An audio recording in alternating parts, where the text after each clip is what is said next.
guys, this is Sahil from alphabetazone.com, and in this video I will show you how to save the login info of your Instagram app. So if you don't want to enter your password and email again and again on to open your Instagram app, you can do it by using the saved login info feature. So in future, if you log in on your Instagram app, they will not ask your password and email.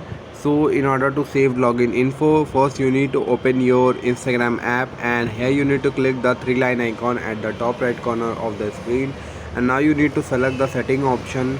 Under setting option you will see that there are lots of options will be given, but you need to select the security option. Under security option you can see there are lots of option will be given, and you need to select the third option, saved login info.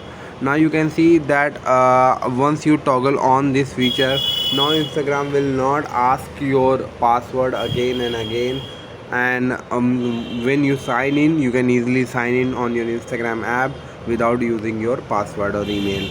I hope this guide was helpful and you will be able to save login info of your Instagram app. If you like this video, please subscribe to our channel and visit our website alphabetazone.com.